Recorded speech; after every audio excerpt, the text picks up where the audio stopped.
Hayley's path to managing her mental health has been anything but straightforward.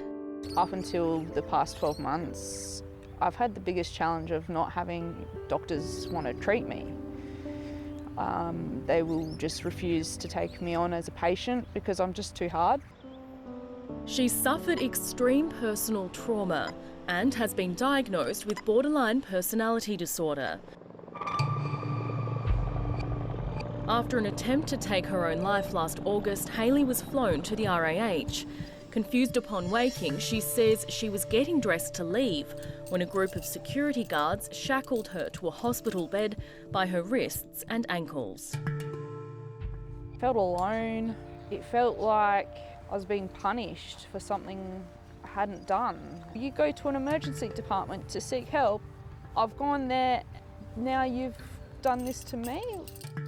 Hayley says her requests to see a psychiatrist were ignored.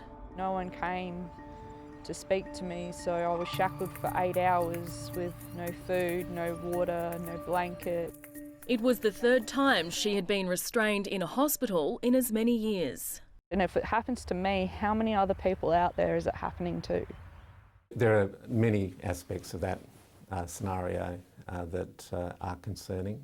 South Australia's chief psychiatrist, Dr John Brayley, says current policies make it clear restraint should only be used as a last resort.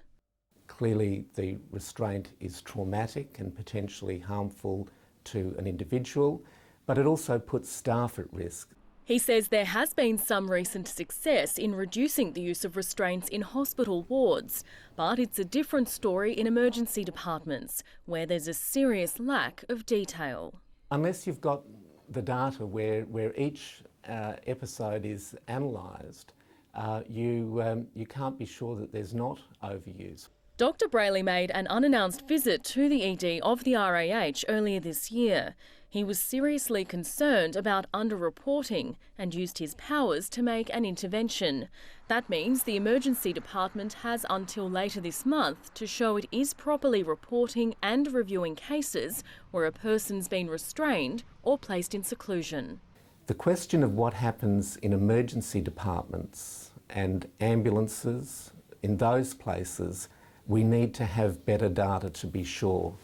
That is why it's so important to us that all episodes of restraint are reported, because then they're clinically reviewed and looked at to see what could have been done to have prevented that restraint. I'm really optimistic, really hopeful that this Gazettal will be a circuit breaker for what has been entrenched problems at the hospital. That intervention by the chief psychiatrist is a massive alarm bell. The opposition fears pressure on the health system is undermining doctors' and nurses' ability to give the best possible care. Hayley's one of a number of people who have raised concerns with us from their first-hand experience of being neglected in the health system. I apologise to any health consumer who doesn't get the quality of care that they expect. We've inherited significant problems.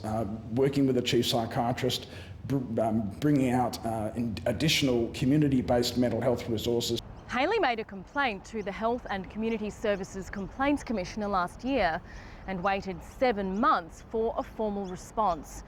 The Commissioner's office said it did investigate Hayley's case, but her version of events and that of the RAH were different, and it couldn't decide which was preferable. Hayley understands there isn't an easy answer, but she still wants change, including more oversight and better reporting. Is something actually going to be done, or is this all words? I think it's time for action, because 8 hours is too long. An unrestrained call for reform. Isabel Damon, ABC News, Adelaide.